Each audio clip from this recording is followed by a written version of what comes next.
Hello, everybody. How you doing? Feldman here for another IkeTagon episode number 25. I feel like this is going to be my best episode. We're going to cover a whole lot in this episode. Again, thank you for subscribing and downloading episodes of the IkeTagon. I will be talking MMA, but in about 15 minutes, I'm going to talk about a bigger issue. As you guys can imagine, some stuff that's going on locally in New York, Brooklyn, United States, and internationally. But let's talk about some MMA to start. So I will be doing time marks. You will know where to skip ahead. I'm going to talk about Jon Jones. I'm going to talk about the UFC fight night from this past weekend with Tyron Woodley and Gilbert Burns. But in about 15 minutes, I'm going to be talking about some important stuff, and I will be giving my Ike Feldman IkeTagon spin to it. So I hope you guys understand. I hope you guys listen clearly and comprehensive. I'm going to do my best job at presenting my opinions and my thoughts clearly. And again, it will be my spin to it. So let's change gears for the meantime. Talk about the non-important stuff. Jon Jones versus Dana White is happening over money. Yes. Money that Jones believes he hopes he's going to get. I mean, it's been rumored that he gets about 3 to 5 million in his past fights, his most previous fights, which was UFC 247 against Dominic Reyes, and the year prior UFC 239, UFC 235, UFC 232. So within the last 15 months, he's fought a good amount of times, and if he's making about 3 to 5 million in each fight, that's extremely well. But it is not Conor McGregor money. It is not Diante Wilder money, as Jon Jones has put on Twitter. And what turned into a Twitter war between Dana White and Jon Jones started to pick up steam.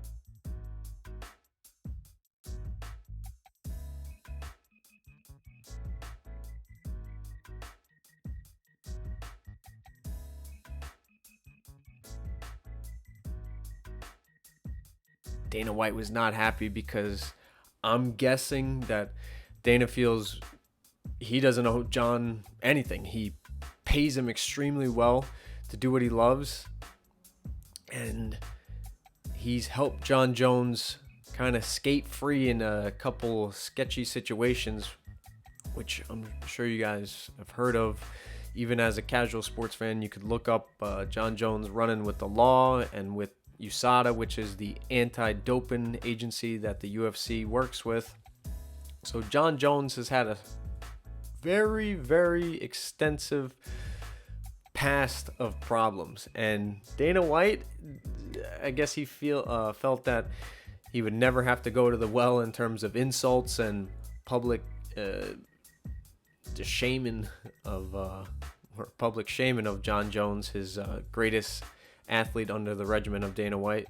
But Jon Jones is not happy with the money that he's making. Again, is it 3, 5, 7 million?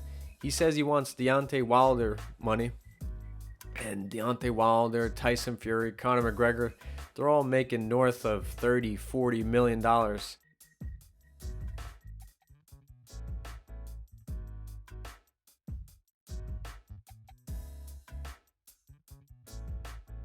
Jon Jones has proven that he will fight as long as he's not getting in trouble, but he will fight every 3 months if he can and roll up the money. But I guess he feels that his career is starting to slow down. He's on the other side of his peak, and how many more big paydays does he has? And this comes on the heels of Jon Jones being rumored to fight the hardest puncher in UFC history in Francis Ngannou.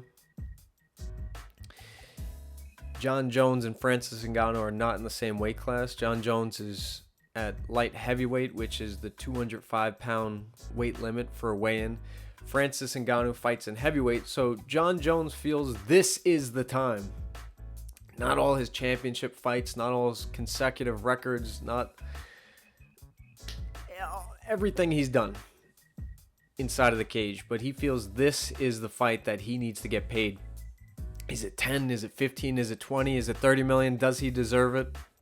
A year ago, Dana White would have defended Jon Jones, but when it comes down to the bottom line, the dollar, Dana White and obviously other entrepreneurs and capitalists want the money and the dollar, and Jon Jones has been a great business partner with Dana White and a great cash cow for the UFC. But Jon Jones feels that his value is a little more, and Dana White pulls out his ace in the card and says that Jon Jones has done enough damage to himself that he should just kind of shy away and be happy with his $3 to $5 million that he makes. Being the greatest of all time doesn't mean you get $30 million. Being able to sell. Jon Jones has done a lot of things to himself. He's saying, in one of his tweets, he was saying that I tarnished his... I tarnished you? You've done a very good job of tarnishing you. I haven't done that. Hunter told him, I'll walk in, you can come in here and walk through the numbers. I'll walk you through all the numbers. And he says, I don't give a fuck what the numbers are. I want what I want, and that's it. It's not how life works. Why don't you guys fly back and tell your boss, I don't give a fuck what this company makes. This is what I want. You're going to give it to me. See how that fucking works out for you. Now, let's look at this from three logical but very different perspectives. Is Jon Jones worth it? Does it matter? Meaning, does the number even matter? It's Jon Jones, give it to him.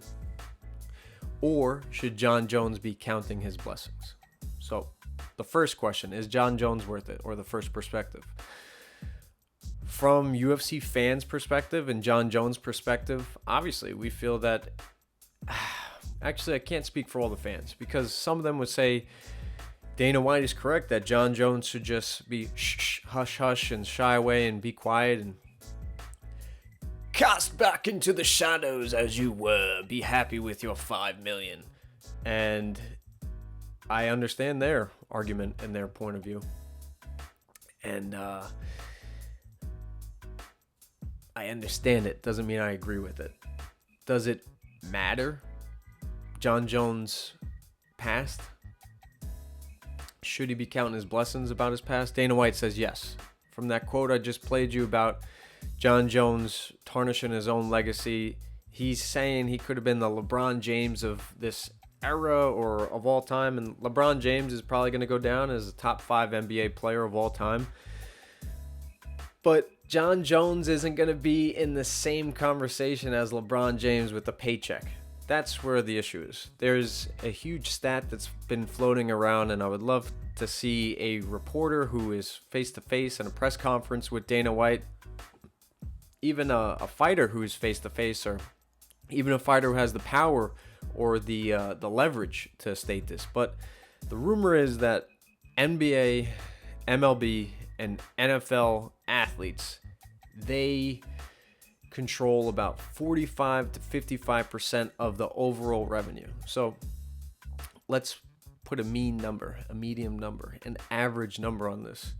That means in all other sports, the big 3 sports, I guess throw hockey in there, the 4 sports, hockey, I'm assuming the players are making at least 40% of the overall revenue. If a league makes $5 billion a year, and the NFL makes about $12 to $15 billion a year. So $5 billion would be way low on the scale of this. The players are making about $2.5 billion. And again, just do the math. If it's $10 billion, the players are making $5 billion that you can just spread across 300, 400, 500, 600 players. And obviously the NFL has a lot more players than any other sport. But in terms of the UFC players or fighters' revenue, they garner about 15 to 16% of the billions of dollars. I assume the UFC is at least making $2 billion, hopefully, otherwise things need to change very fast. But the ESPN era will help them make money. But $2 billion, the fighters are not making 50% of that. They're making 15. and how much of that is going to the top 5 fighters in the sport, and Jon Jones included, but Brock Lesnar hasn't fought in a while, but when he does fight him, he commands a hell of a lot of money. Conor McGregor is the cash cow. He says that after pay-per-view buys, he's bringing in 30, 40, 50, 60, 70, 80 million dollars. So how much of that 15, 16, or 17% is going to Conor McGregor? And Daniel Cormier, he says he's maybe makes $1 million, maybe $2 million. Stipe Miocic, maybe $750,000, maybe $1 million. Jon Jones is kind of knocking on the gatekeeper's door in the cash, and it sucks because he could be a very influential athlete if it isn't for his sketchy past and his blemishes and his screw-ups outside of the cage. He would be probably commanding a lot more money. But this comes down to the fighters. I hope. The reason why I am Team Jones, I'm Team Money. If the UFC can make money, if Jon Jones can make money, I'm Team Money. But if I have to pick a team between UFC brass, UFC management, and executives versus Jon Jones and the fighters, I got to go with the fighters. If Jon Jones can get paid a lot more money, and it's not like he's asked for this in the past, he's banking that if he's taken this chance to move up to heavyweight, a division that he's never competed in, he's been at 205 pounds for the past decade, and against the hardest hitting puncher of this generation, I'm not joking about that, listen. Francis Ngannou has the world record for the most powerful punch. His punch is the equivalent to 96 horsepower, which is equal to getting hit by a Ford Escort going as fast as it can. And it's more powerful than a 12-pound sledgehammer swung full force from overhead. Holy shit. Yeah, Jon Jones is taking that risk against a guy who hits as hard as, I know it's electric car and my wife could probably flip it over, but he hits as hard as a 40-mile-an-hour Prius. Imagine him punching you in the knee. That's as fast as a 40-mile-an-hour car hitting you while you're crossing the street. So yeah, he punches pretty hard. Guarantee you he would knock out Jon Jones if he lays his fist on him. But Jon Jones is saying, is the risk worth it? If I'm going to make an all-time epic super fight for the UFC, I want to be compensated for it. Because if I get knocked out, my whole legacy, my whole allure gets diminished. Even though it's in a different division, the risk is still there. And I am team fighter and team Jon Jones in this situation. But, I mean, look at other sports. If the UFC wants to be considered a sport or move in that direction, you pay the best fighters the most money, not who makes the most money for you. Think about it. Conor McGregor, because he does all the craziness, makes the most money. But in other sports, Cristiano Ronaldo, he's not throwing chairs at press conferences.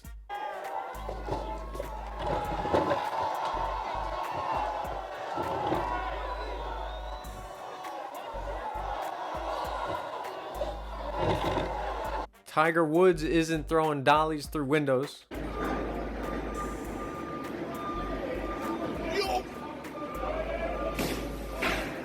And is Tom Brady, TB12, the good old boy Tommy B, is he saying any racy comments on Twitter about Peyton Manning?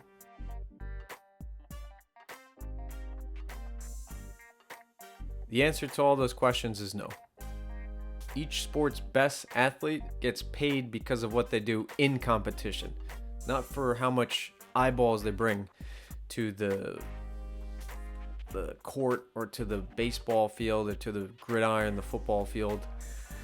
If that was so, Tim Duncan and Tony Parker or Manu Ginobili, some of the most boring NBA fundamental athletes, would be poor. And they've won 5 championships under the coaching of the great Greg Popovich.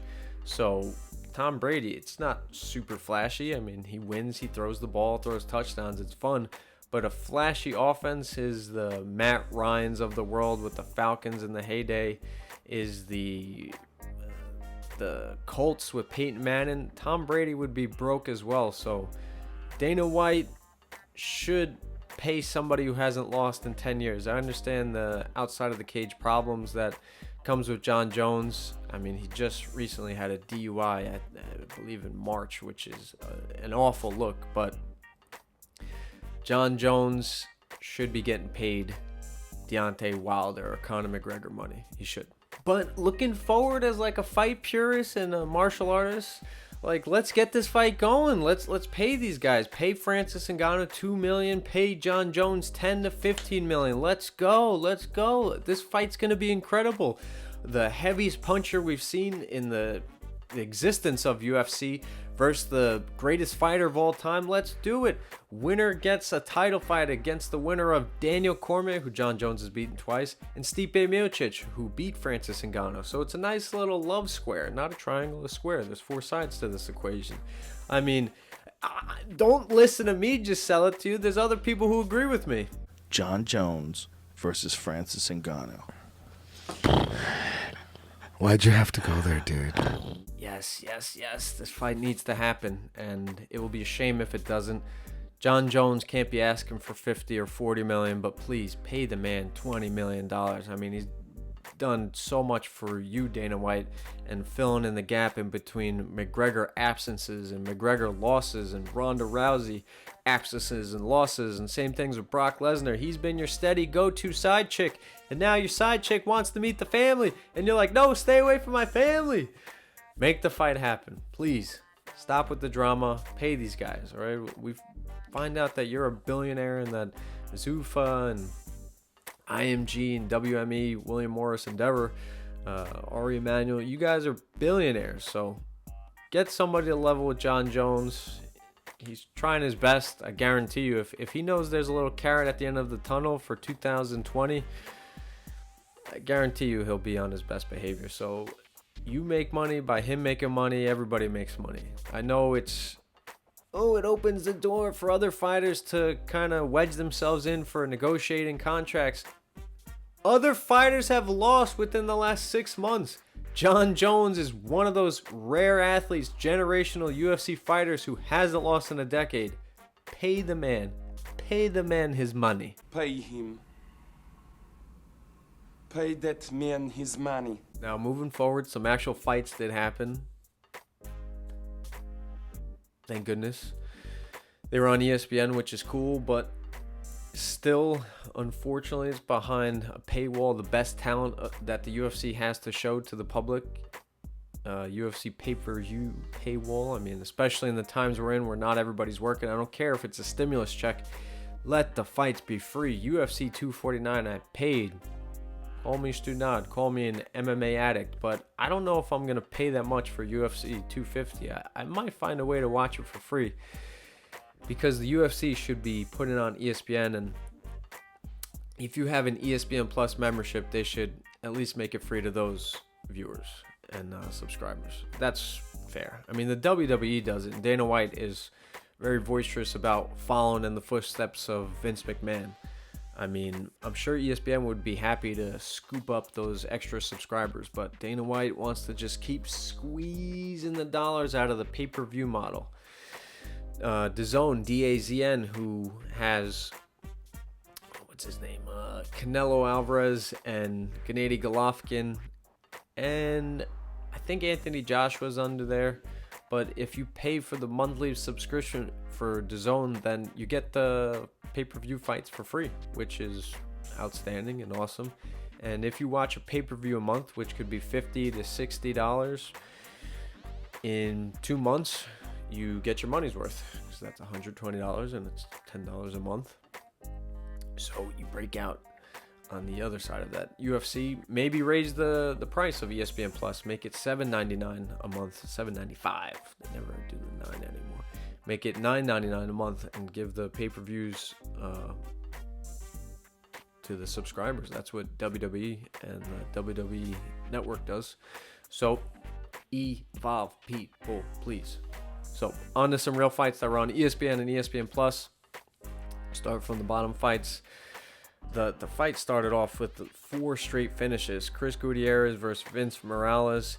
He Gutierrez beat Morales by TKO leg kicks, just leg kick after leg kick after leg kick. And you just started to see the welts and the bruises start to form on Morales' leg, and he just collapsed. The referee stepped in. It was weird because his mind was good, his upper body was good, but his legs just shut off and said, no more, no mas, no mas.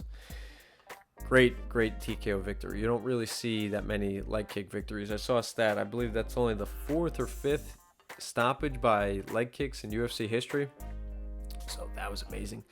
Casey Kenny versus Luis Smolka. Luis Smolka's been around for a long time. Battles with depression, losses, and he was at the top of the food chain at one point in the flyweight division, and he fortunately moves up in weight, and same result, gets submitted, and it's okay. He could bounce back. He's a cool guy. He's a smart guy. He's a cerebral guy, but he needs to see if he really is committed to doing this.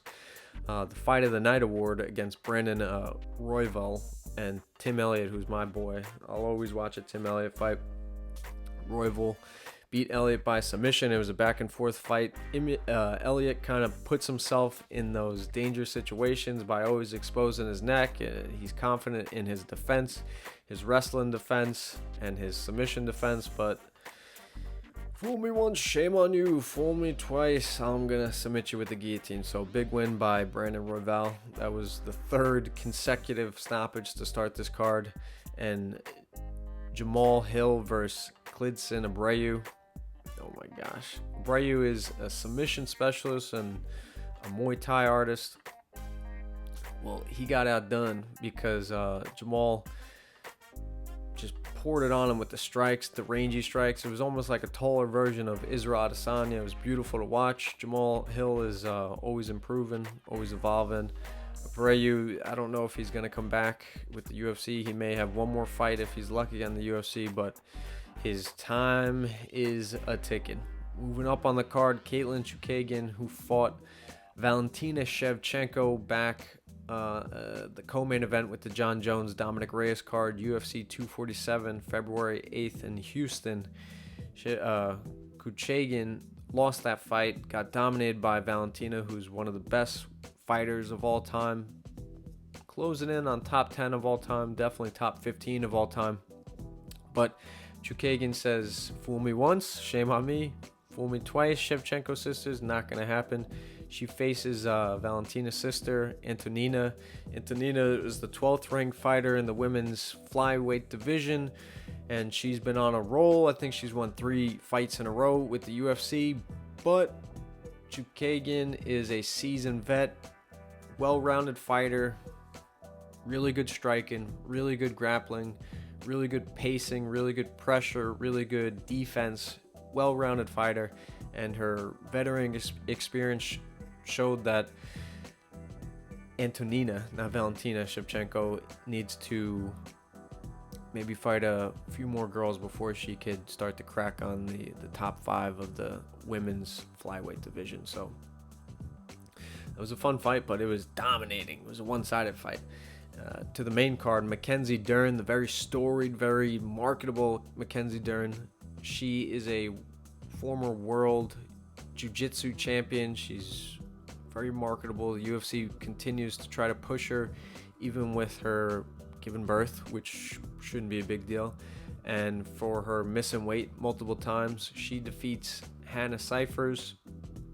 Big underdog with Cifers, but Cifers was coming out strong with the pressure and seemed like she was winning some of the exchanges. Mackenzie Dern landed a kick, got into a grappling exchange, landed to her back, was still grabbing a hold of Cifers' leg, turns into a knee bar. Cifers is in a shark tank with Mackenzie Dern, who is a jiu-jitsu world champion. Mackenzie Dern completes the first knee bar in women's mixed martial arts history. First woman to do it. I'm still on the fence about calling it women's mixed martial arts. It should just be called first woman to do a submission knee bar. But we move on. The fight of the night, in my opinion, I mean, they gave the fight of the night to Brandon Royval and Tim Elliott, but the fight of the night, in my opinion, was Spike Carlisle, the very marketable Spike Carlisle. He's an animal. He's a true personality and shows it in competition, which I like. all that other crap with the build-up, throwing the chairs and the dollies and all the racy stuff that some fighters do to get recognition and make a lot of money is not the cleanest of route. I like somebody like a Diaz brother who's very calm and quiet and poised and calculated outside of the cage, but inside the cage, that's his time to market themselves and shine. And we see that often with Spike Carlisle. I believe this is only his second fight in the UFC, but every round that he's involved in, it just has a story to its round. And he was facing somebody named Billy Quarantillo. Not joking, we're in quarantine, and Billy Quarantillo pops up to make his UFC debut, and he looked fantastic. He was the more aggressive fighter. He had many submission attempts that he was throwing up against Spike Carlisle. He looked awesome. And I passed over this. Roosevelt Roberts had a submission over Brock Weaver, which was beautiful jiu-jitsu. Roosevelt Roberts, look for that kid. Speaks well, very aggressive, great style, and it's jiu-jitsu based. Very similar to the fight that I was just talking about with Billy Quarantillo and Spike Carlisle. It's fun, man, to see these jiu-jitsu guys who are very comfortable on the floor and can handle themselves and just throw caution to the wind when it comes to the striking, because what are they going to do? Take him down? That's what I'm saying. A guy to beat a Khabib Nurmagomedov, who is known as the most dominant fighter in UFC history, only lost one round. I think it was the third round to Conor McGregor. I think a guy to beat Khabib will be a jiu-jitsu guy who's got great striking and who's not afraid to be taken down and can just use elite level jiu-jitsu against probably the best grappling we've seen. And it could have been Tony Ferguson, it could be George St. Pierre, but we need a black belt in jiu-jitsu, a true black belt, somebody who is multiple degrees and multiple years in their black belt journey to compete with Khabib Nurmagomedov. So I'm just happy to see these jiu-jitsu guys throw punches. Like Brian Ortega is one of those guys who's a very seasoned jiu-jitsu black belt. Ron Gracie, very seasoned jiu-jitsu black belt, and they're not afraid to strike, because what are you going to do? Take him down. So that was an amazing fight. The co-main event, not so much. Augusto Sakai against Blagoy Ivanov. Went back and forth. Sakai has some controversy hanging over his head because he grabbed the fence on what could have been a takedown late in the fight, but he outstruck and did more damage to Blagoy than vice versa, and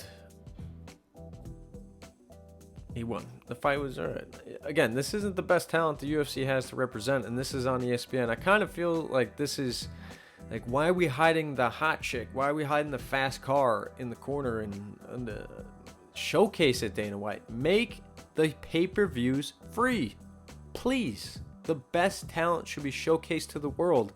We can see Tom Brady, Michael Jordan, Tiger Woods, Cristiano Ronaldo free on ESPN. But yet we can't see Justin Gaethje, Tony Ferguson, Francis Ngannou. Come on. Give us something.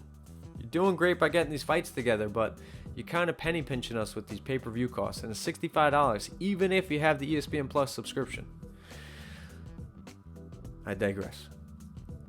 The main event. Gilbert Burns, Tyron Woodley.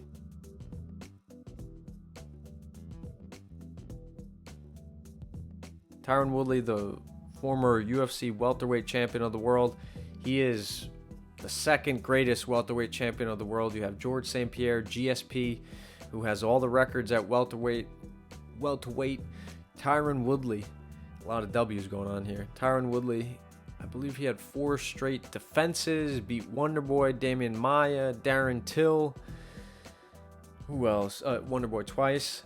And never got the recognition, never got the respect from the fans. I'm still arguing with UFC commentators online about why Tyron Woodley is the second best. I'm not saying he's the best, I'm saying he's the second best. Yeah, so there's a drop-off after George St. Pierre. It's Tyron Woodley. And then there's a little drop-off to Matt Hughes. And then there's a huge drop-off in the welterweight division. So, yes, Tyron Woodley is the number 2 of all time. but he's in a bit of a rut. He's 38 years old. He's lost 2 in a row by dominating fashion. Kamaru Usman at UFC 235 dominated Tyron Woodley for 5 rounds.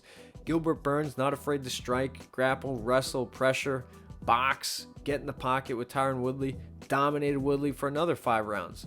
But is Tyron Woodley's run over as an elite UFC welterweight? Maybe, but I don't believe so.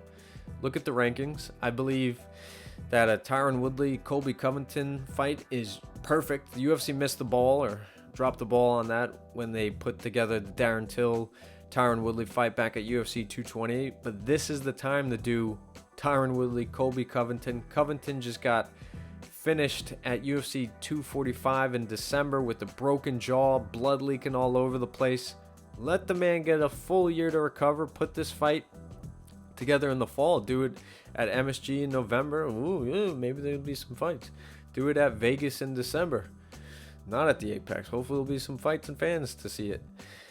But give Colby Covington more time. I know he's out there in the media saying he could have fought in May. Come on. Colby, you just had a broken jaw 5 months earlier. Like, you did a full training camp now and you're getting punched in the face. Not smart. Give Tyron Woodley more time to think and reset and refocus and see if he really does want to continue. And I think in 6 months, 7 months, 8 months, that'd be the perfect time for Tyron Woodley versus Colby Covington. I think do Gilbert Burns versus Leon Edwards. You got to do Masvidal versus Kamaru Usman. It sells. It's big. Both guys are at the peak of their careers right now. Let's see who's going to be the true champion of the UFC welterweight division. So I'm not giving up on Woodley. I'm not giving up on the UFC matchmaking, even though they put Burns as the number 1 welterweight. I know Woodley was just the number 1 welterweight because he lost the belt, but Burns is not ahead of Colby Covington, Leon Edwards, and Jorge Masvidal. Come on now. Come on now. Please. Please. And I want you guys to hear from Tyron Woodley's coach, one of his coaches. He's coached by Duke Roufus and Dean Thomas. Dean Thomas, who is one of the head coaches out of ATT, American Top Team in Coconut Creek, Florida. You know, fighters that train out of there like Thiago Santos, Joanna Jędrzejczyk, Jorge Masvidal, Colby Covington formerly. But I want you to hear this quote from Dean Thomas, which is kind of going to lead into my next segment of the IkeTagon. And it's Dean Thomas prompting up a potential fight against Colby Covington and Tyron Woodley not getting his due and now kind of making everybody say, told you so, told you it wasn't that great. I think Tyron Woodley needs a lot more respect. And it's sad that the UFC and Dana White didn't help push Tyron Woodley a little more. He is a role model. He isn't screwing up like John Jones. He's not commanding a lot of money. He just went out there, did his job, and was an overall good guy. Got caught because he works too hard. Not because he's doing the wrong thing, but because he works too hard. And for some reason, casual fans and even some MMA commentators can't see that. So listen to this quote from Tyron Woodley's coach, Dean Thomas. And Tyron's story from Ferguson, man, he's gone through the hell and he's made it back and he's on top of the world right now. So I think that's like, they dropped the ball in that sense, but it's like MMA fans, they're a little too heavy on Tyron. And Tyron fights back. If he wasn't 36 or 37, however old he is right now, I think if it was more mature, he might have leashed back, but thank God that he's older and he's more mature and he's able to, like, deflect a lot of it. Yeah, well, we talked about that a lot. I mean, he wanted to sometimes. And Sure. yeah, he wanted to. And Like attack back? yeah, get back. But we can't do that, man. You know, that's not the right thing to do. So we had to, calm him down because he is from Ferguson and there's a lot of issues in Ferguson. He is from there.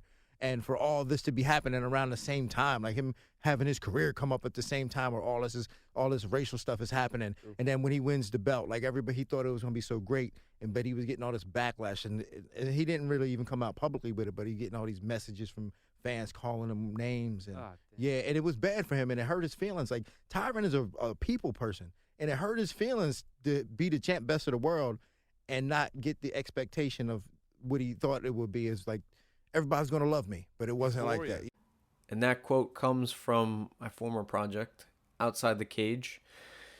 And it's true. It's all true. And you could say that Dean Thomas is a little biased because of it. It's his guy, but it's true. Tyron Woodley, when he went on the Joe Rogan podcast, I saw some tension. Tyron Woodley, whenever he is being spoke about Dana White's shaping the media to kind of hate Tyron Woodley. I mentioned earlier on this episode that Dana White controls a lot of the narrative. When he needs Jon Jones to be his guy, he will make him his guy. He will cover up the blemishes. When he needs a point of argument, money, with Jon Jones and Dana White will make it about Jon Jones' mishaps and blemishes and bring all the skeletons out of the closet. I'm sure you would hear a lot more if this issue gets pressed a lot more, but to Tyron Woodley, somebody who should have been prompted up a lot more, somebody who stepped up to fight the next guy in line, who didn't hold out and wait for a more money fight against Colby Covington, he deserves a lot more respect, and he commands respect from you guys. He's not going out there and, when I say command respect, he's not screaming, I need respect, but he should command the respect of the UFC, MMA athlete, and all communities that kind of circle around what Tyron Woodley's done for the UFC and as a role model. So, and he's from Ferguson, Missouri, where things have been known to be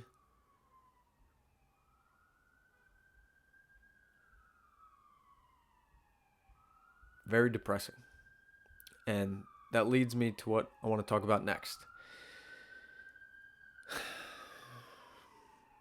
That's the death of George Floyd and all the aftermath that's followed.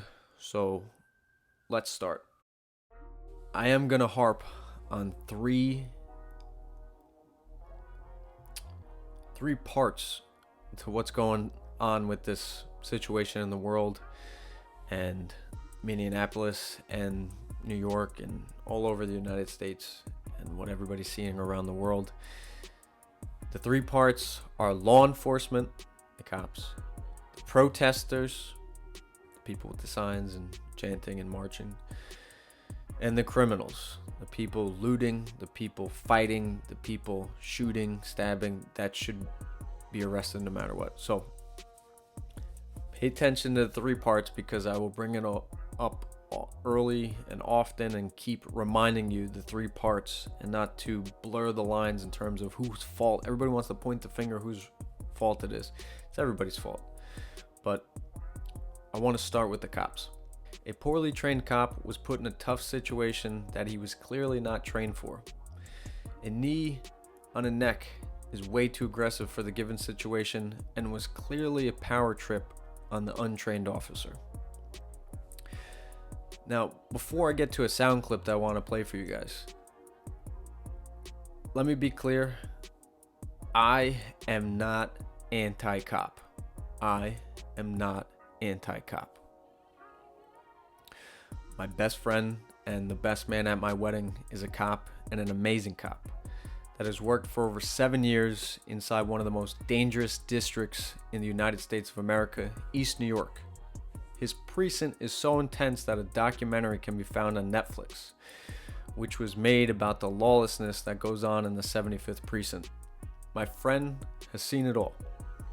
Maybe one day I'll get him on the IkeTagon, but I Bleav his main focus is not to be a publicized hero, but to be an absolute shield of righteousness and courage and hope.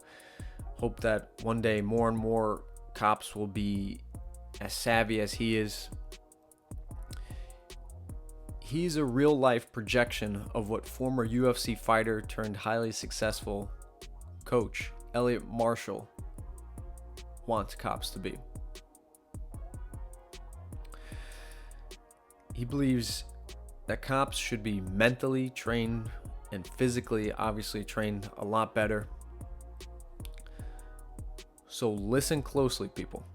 You want these cops to not shoot people, black, white, whoever, I don't care, whatever, get them on the mat. Get them getting their ass kicked, okay? That builds real confidence. That builds, again, you have to learn how to compromise and talk to people, okay, and get along when you get fucked up all the time. That builds a camaraderie and a caring for another actual human being. So you won't, and you learn how to defend yourself. So your instinct won't be to grab your gun when you're scared. Dude, right? it's true. So that's all this is. That's all it is. People are scared. They don't know what to do. They have this gun on their waist, and then boom, out it comes. Dude, it's true. My best friend's boxed a little. He's grappled a little. He says it's literally his quote. He's like, it's the pussy cops that go for the gun first. He's like, you should be able to approach confidently and not get all worked up because it's a little stressful situation, as you're saying. That's your job. Your job is to deal with stressful situations, right? Like yes, I get it. That guy committed a crime. I 100% get it. That doesn't mean you die. Sure, he should have put his hands at 10-2 and he didn't. I get it. But this is your job. This is what you have to deal with. The answer is not shooting these people. The answer, is not, sure, maybe they deserve to go to jail. Yes. But that's why we have jail. That's why we have a court system. You are not the judge and the jury. And I get it. Your life is on the line. So actually care that your life is on the line. Be in shape, first of all. True, right? True. Be in shape, okay? If you're not in shape, you should not be able to be on the street, because how the fuck are you going to do anything other than pull your gun? And two, actually know how to fight. Actually know how to control somebody without having to shoot them or just beat them with your billy club. Control them with your hands. It's a hard thing, right? It's not easy. It's not easy at all. But, you signed up for a tough job. Bravo. Freaking oh. Isn't that perfect? Train these cops better through martial arts. I love it, and I believe it. It's scary when I'm on the mats with some law enforcement, not my boy, because he is a hulking figure and he would rip me in half. And that's kind of a reason I'm sure that's why he does so well on his beat, on his patrols of the tough neighborhood he works in, is because he says the least equipped cops mentally and physically will go to their gun first. My friend is trained in boxing, wrestling, jiu-jitsu, and he's a cool guy. He's a very secure man, and he knows how to talk to these guys. Even if they're a criminal, there is still due process. He knows that they're going away, but he will still understand the situation and not try to be the judge, the jury, and the executioner in any situation. But to Elliot Marshall's quote, I believe a lot more of these law enforcement officers, male or female, should be trained a lot better. Your ego goes down when you kick somebody's ass. I mean, it gets scary when somebody who rolls in who just served a tour in Iraq and I'm just rolling with them on the mats, kind of having my way. And I understand it's not a life or death situation. There's no knife involved. There's no rock on the floor that he could use to get out of a submission or something, but it's still scary that they're not in full function of their body weight. And I believe with correct fundamental training, meaning martial art techniques, and more extensive verbal training and communication in the academy and post-academy, because it can never end the learning process, the amount of mishandled arrests that lead to deaths will drop drastically. I believe that. Unfortunately, for real change that I hope for, it may take a few years to incorporate new techniques into a system that's been engineered for decades already. You can imagine it may not just be 6 months or 12 months or 2 years or 5 years. If we're going to do a whole fundamental change in how law enforcement is trained, it will take some time. But I'm sure the situations that we're seeing in the street are speeding up the process. And every day in precincts before an officer goes on their beat, I'm sure they're being updated and information's being jammed into their minds about how to handle the current situation. So I believe the process is speeding up, even though it's not in the books that are in the academy. I believe it's definitely being addressed. But what the hell is going on outside? It is like a damn movie. Fires everywhere, anarchists everywhere, looters everywhere. What the hell is going on? In the white room with black curtains near the station.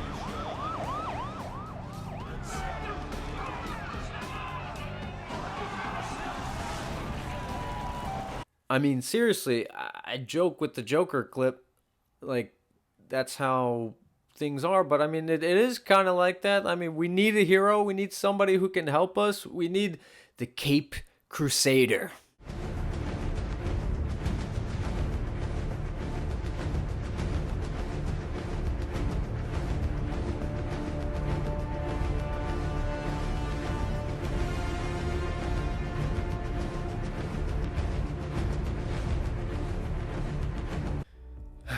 But seriously, we need a hero, someone to stand above this anarchy and deliver a neutral message. How about a black man? Nope. Can't have a black man play Batman. Can't call it black man. Can't have a super duper man. Can't have a super dope man play Superman. Can't have a black guy do that, or a minority or Spanish guy, because historically, how dare you alter my fictional character's history? For those of you that didn't see, Idris Elba was gonna be James Bond. Not only was he going to be James Bond and play the role, the historic role of James Bond, and it would have been the 25th installment of James Bond, he would have been a friggin' excellent James Bond. He's good looking, he's smart, he has the freaking British accent. I believe he's in Snatch, or he's in some Guy Ritchie movies, but he's fantastic. He's in shape. Have you guys seen him in his movies Takers, Molly's Game, what's the other one, Dark Tower, where he fights Matthew McConaughey? Yeah, it would have been a black James Bond, but this is a guy who wears a suit. It's not a freaking comic book hero. Like, this could have been the first time that we broke or changed history in a classy way. But instead, Hollywood or the naysayers disheartened Elba and kind of scared him away from it. And maybe it is going to take somebody that's a little more strong-minded than Elba. I'm not saying he's not, but it's very unfortunate, and it's sad because he would have been an excellent James Bond. People are just stupid. I mean, are you surprised? I believe the Corona beer has been directly affected positively or negatively by the coronavirus, the COVID-19 virus. Seriously. Some people are making that connection. So these are probably the same people that disheartened Elba and shied him away from taking a role that would have changed his career and would have been amazing and would have been history, actually. Would have been history. But the 25th installment of the James Bond franchise, all played by white leads, will be played once again by Daniel Craig and No Time to Die, which was postponed, but it's unfortunate. So, moving on. Back to the anarchy and to cops being trained fundamentally a lot better, and the other idiot looters and criminals that are not protesters. Get that right, please. The people that are throwing trash cans through Soho Gucci stores are not protesters. Those are criminals. On any given day, they should be arrested. They're not peaceful protesters. So please, people, figure it out. Figure it out, because there's a lot of disarray. That's why I'm harping on these elements: law enforcement, protesters, and the criminals. There are three groups to this story being told, the history being written, and we need to be more cognizant of how we conduct ourselves. Be more aware. Don't just be some numbskulls that stare at their phone and just their brain turns to mush. Just not telling you to go out and vote against global warming, but I'm telling you to be a little more aware and listen to your surroundings, because your surroundings are all you have. Social media, yeah, it's extensive, it's the world, it's amazing, all in your pocket, but your surroundings is real. The people you affect on a daily basis is real. How you look, how you act, your body language, it's real. And not every black guy is a criminal, and not every white guy is a KKK member. So everybody needs to be a lot smarter and guided, and I believe somebody in a prominent position can sway the minds of this unguided protesting group. I really need to see a smart, well-spoken black man or black female to be at the forefront of this and be in the public.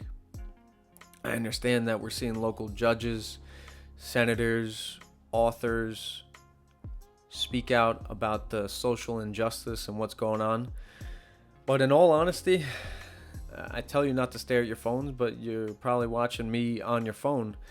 The people that are watching me on their phone are the people that need to be shaken, need to be rattled a little. And I think the message doesn't get inceptioned into their brain unless it is a prominent actor or athlete. And please stop. I don't need the Leonardo DiCaprio, Bradley Coopers, the Robert Downey Jr.'s of the world to speak out on minority social injustice. Please, don't need that. But what I do need is the Michael Jordans, the Chris Rocks, the Denzel Washingtons, the LeBron James of the world, not just to tweet and post from the comforts of their couch. I can do that. They need to be in the streets. They need to be at the forefront of this. They need to be in front of a group of people and protesters and be the voice of reason, a guided voice. Even the people who don't agree with the protesters or what they're standing for, God forbid those people are out there, they can listen to a Will Smith or a Michael Jordan speak about an issue. And there's a reason why I didn't say Barack Obama, because I believe Barack Obama comes with a career of some baggage that people don't agree with. Will Smith and Michael Jordan haven't really done anything wrong to anybody besides just entertain us for decades on decades on decades. I asked for them to speak because they would capture the ear and the attention of those that are locked into their phone. Oh, what's going on today? What's going on today? One of these phones doesn't work, so don't worry about that. But I need them to capture everybody's attention and to point everybody in the right direction. And until they do, it's sad and it's borderline cowardice if they're just going to put out tweets and posts and well-written screenshots from their publicists. So things need to change on all fronts. Cops, protesters, criminals, just arrest them. Criminals are not the cops. Criminals are not the protesters. Criminals are criminals. So to close, and thank you for listening this long and making it this far. I commend you. All I talk about, all I want you to get is a positive message and that we just be better people. I haven't done a positive message at the end of an IkeTagon episode in many, many months, but maybe I should have kept it going. Even if I change the minds or just open up the minds or just catch the ear of 100 people, then I feel in my opinion that I'm doing my job. So I'm trying to use my platform to spread some love. So To close, we praise the peacemakers and the celebrities or the stars or the athletes who take their platform serious and who want to make real change. But there may never be another human being like Muhammad Ali, who is a combat sports athlete. He was not only the best at his craft, but he was willing to take a lifetime of abuse, hate, and negativity and turn it into eternal strength.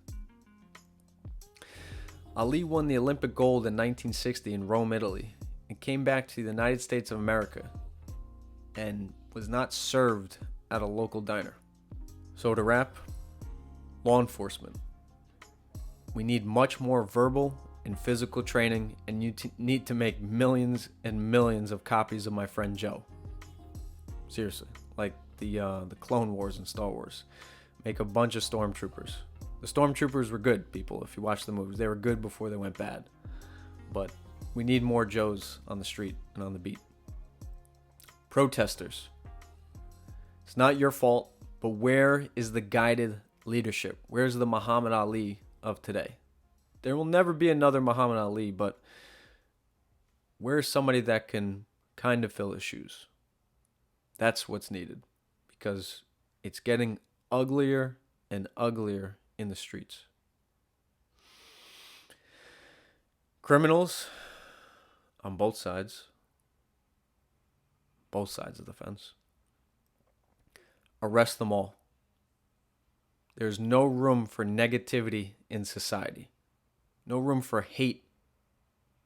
No room for arrogance or power trips in this society. But there's plenty of room for love. Thank you. Stay positive.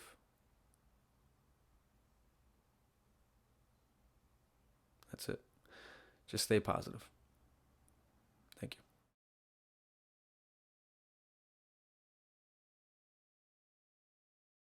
Everything was white. Santa Claus was white.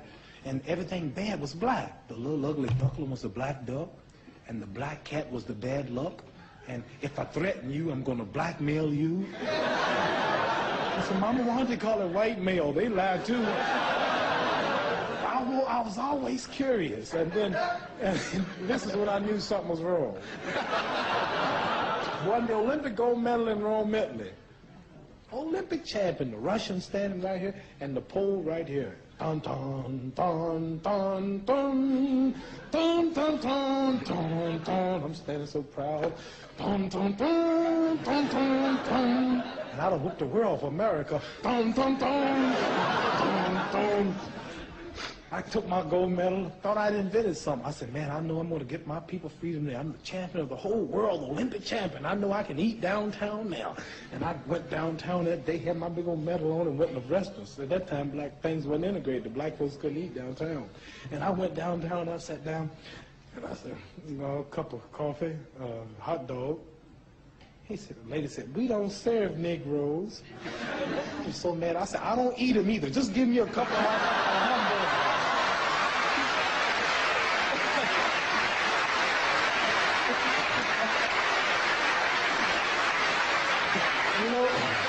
I said, I'm the Olympic gold medal. 3 days ago, I fought for this country in Rome. I won the gold medal, and I'm going to eat. The manager, I heard her tell the manager, and he said, well, I'm not the man. Now he's got to go out. Anyway, I didn't raise no money. They put me out. And I had to leave that restaurant in my hometown where I went to church and served in their Christianity and fought, and Daddy fought in all the wars. Just won the gold medal and couldn't eat downtown. I said, something's wrong. And from then on, I've been a Muslim.